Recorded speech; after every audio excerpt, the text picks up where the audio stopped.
Hello there, I'm Dr. Emily Carter, and for years I've been doing In My Life to helping seniors like you to live your healthiest and happiest lives. Imagine waking up every morning feeling energized, strong, and ready to tackle the day, regardless of your age. Now picture the opposite: creaky joints, constant fatigue, and a nagging fear of falling. For those of you between 65 and 80, the choices you make today could mean the difference between these two realities. As a seasoned physician with over 3 decades of experience studying human health, I've seen countless seniors transform their lives by making small, intentional changes. But I've also witnessed the silent damage caused by habits many don't even realize are harmful. In this comprehensive guide, I'm going to pull back the curtain on 5 critical mistakes that could be quietly robbing you of your vitality. Mistakes that are all too common among those in their golden years. From sitting too long to neglecting hydration, these habits might seem harmless, but they're like slow leaks in a tire, gradually deflating your health. By the end of this journey, you'll not only understand what to stop doing, but also how to replace these habits with practices that will keep you vibrant, independent, and thriving for years to come. Stick with me, because I'm going to share real-life stories, practical tips, and insights from my years in medicine that will make you rethink how you care for your body. And trust me, you won't want to miss the final mistake, one that's so overlooked it could be the key to unlocking a healthier you. Let's dive in and take control of your health together. Mistake number 1, the sedentary trap. Why sitting is the new smoking. The science behind sitting too much. Let's start with a truth that's hard to swallow. Sitting for long periods is one of the most dangerous habits you can have after 65. In my 30 years as a physician, I've seen patients who were diligent about their daily walks, but still struggled with stiffness, weakness, and even heart issues. Why? Because sitting for hours, whether it's watching TV, reading, or scrolling on your phone, undoes much of the good that exercise does.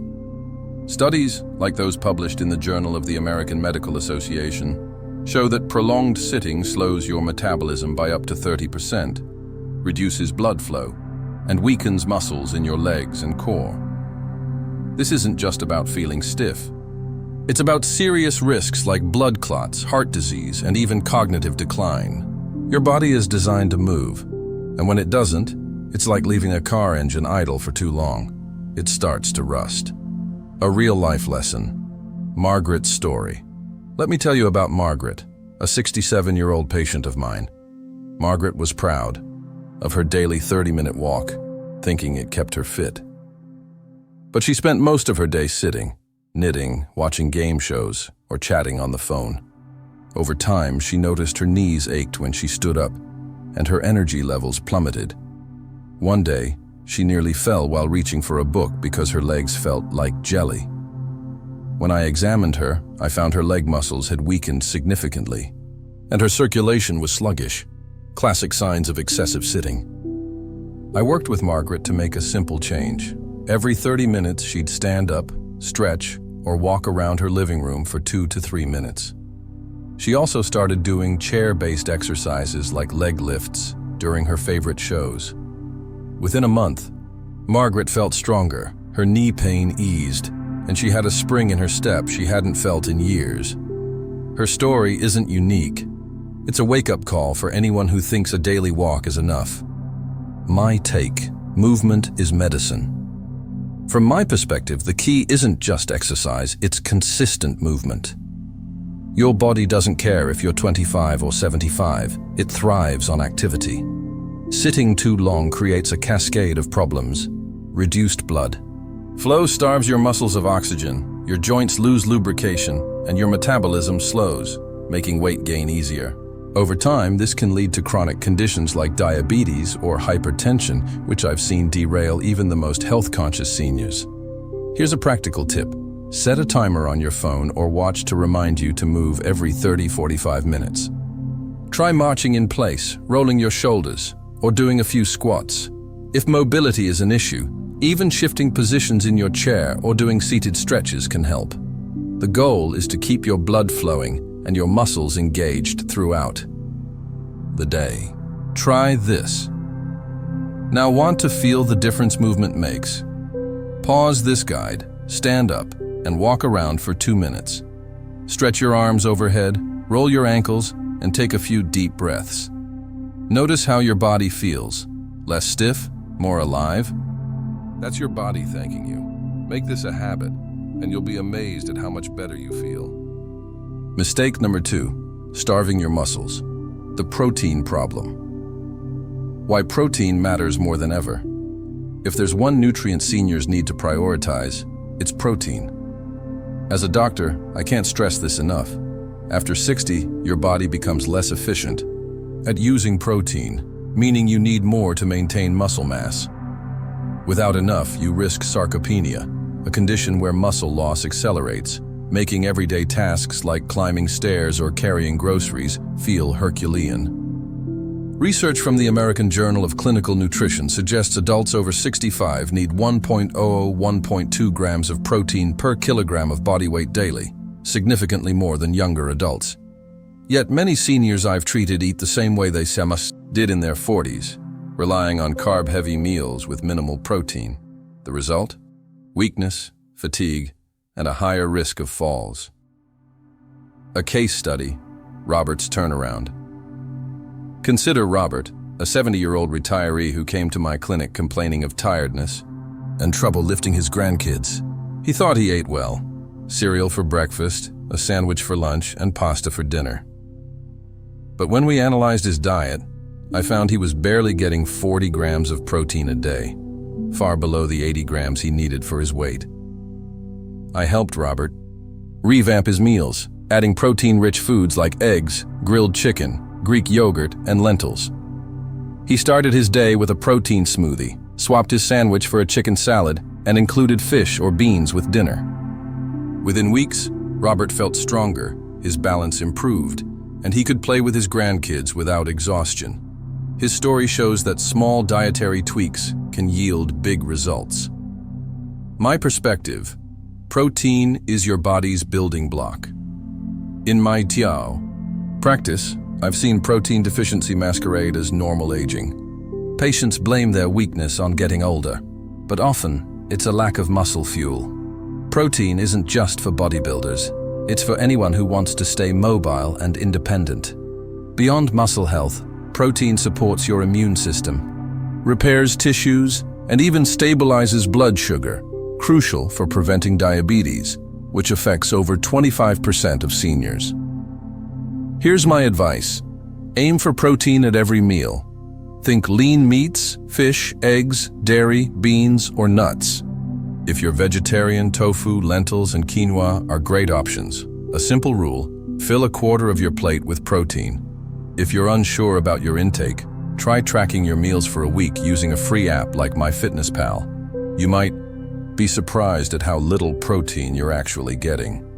Quick test: stand up from a chair without using your hands. If it's tough or you wobble, your muscles may need more protein and strength training. Start by adding one protein-rich snack today, like a handful of almonds or a boiled egg, and build from there. Mistake number 3, robbing your body of rest, sleep's hidden power. The truth about sleep and aging: sleep isn't a luxury, it's a necessity, especially after 65. I've had patients dismiss poor sleep as just part of aging, but that's a dangerous myth. Quality sleep repairs your muscles, strengthens your heart, sharpens your memory, and boosts your immune system. Skimp on it, and you're inviting fatigue, inflammation, and even dementia. According to the National Sleep Foundation, adults over 65 need 7 to 9 hours of sleep nightly, yet many get far less due to habits like late-night screen time or caffeine. In my career, I've seen sleep deprivation contribute to everything from high blood pressure to falls caused by grogginess. A patient's journey: Linda's sleep revival. Take Linda, a 69-year-old who came to me feeling foggy and irritable. She'd sleep 5–6 hours a night, often waking up to use the bathroom or scroll on her tablet. She thought cutting sleep was normal, but her blood pressure was spiking and her memory was slipping. We created a sleep plan. No screens an hour before bed, a warm herbal tea instead of coffee after noon, and a consistent bedtime. Linda also started a relaxing routine, light stretching and deep breathing. In 2 weeks, she was sleeping 8 hours. Her mood lifted and her blood pressure stabilized. My insights: sleep is your body's reset button. From my vantage point, sleep is the cornerstone of health.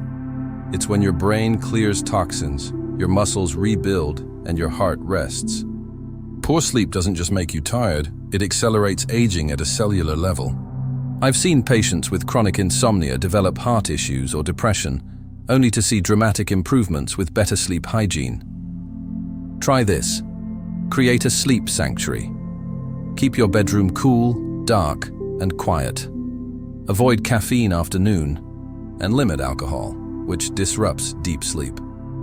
If you wake up at night, don't check your phone. Try a mindfulness exercise instead, like counting your breaths. Consistency is key. Go to bed and wake up at the same time daily. Check your sleep. Quality. Do you wake up refreshed or sluggish? If you're groggy, keep a sleep diary for a week, noting bedtime, wake time, and how you feel. Share it with your doctor to spot patterns. Tonight, try one change, like dimming lights an hour before bed, and see how it feels. Mistake are a 4. Skipping strength and balance.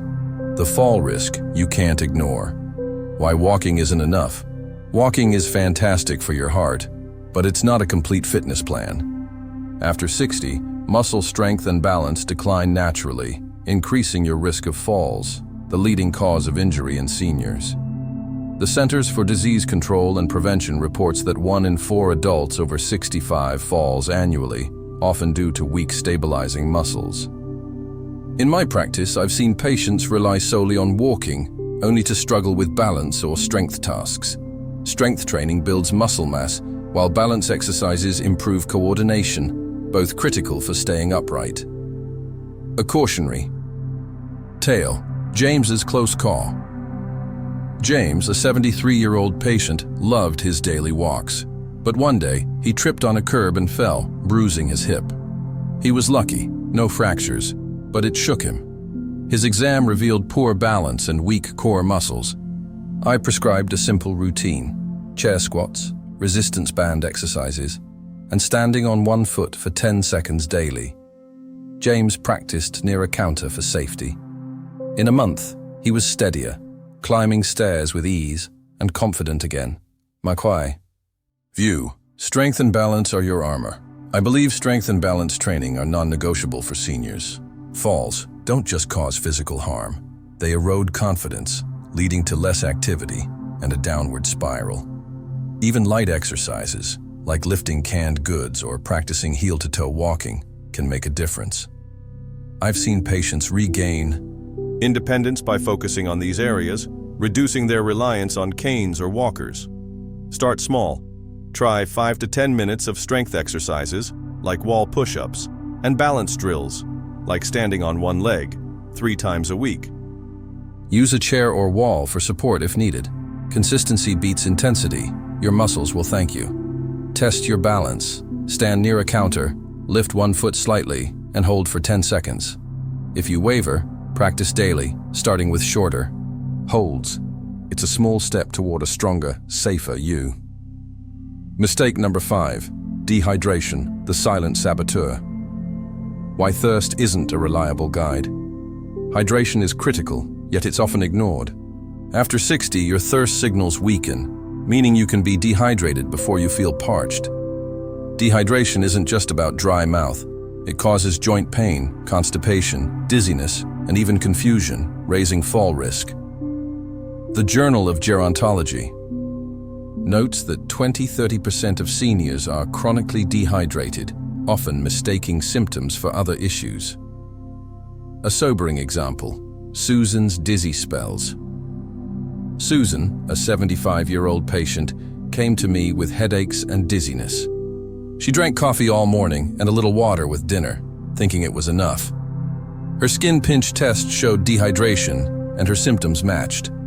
I advised her to sip water hourly, aiming for 8 to 10 glasses daily, and limit diuretics like coffee. Susan carried a water bottle and added lemon for flavor. Her dizziness vanished, her digestion improved, and she felt sharper within days. My perspective: water is life. In my view, hydration is the simplest yet most overlooked health booster. Water lubricates joints, aids digestion, and keeps your brain sharp. I've seen dehydrated patients misdiagnosed with neurological issues only to recover with proper fluid intake. Dehydration also stresses your kidneys, a concern for seniors with declining renal function. Make it easy. Keep a water bottle nearby and sip every 15-20 minutes. Flavor it with fruit if plain water bores you. Avoid sugary drinks. They dehydrate you further. If you take medications, ask your doctor how they affect hydration, as some act as diuretics. Hydration check. Pinch the skin on your hand. If it snaps back instantly, you're likely hydrated. If it lingers, drink a glass of water now and aim for small sips throughout the day. It's an easy fix with big rewards. Anna's comeback at, say, 68. Anna, a 68-year-old widow, felt her life shrinking. She sat for hours daily, ate minimal protein, and slept poorly. A fall scared her into action. With my guidance, she started moving every 30 minutes, added protein shakes, and fixed her sleep routine. She also joined a senior fitness class for strength and balance. A year later, Anna was hiking with friends, sleeping soundly, and feeling 10 years younger. Her story reminds us that change is possible at any age. Lessons learned. Your roadmap. To vitality. As we wrap up, let's distill the wisdom from this guide. Move. Often. Break up sitting with small bursts of activity. Your heart, muscles, and joints will thank you. Fuel your muscles. Prioritize protein at every meal to stay strong. And mobile. Sleep deeply. Treat sleep like medicine. It heals your body and mind.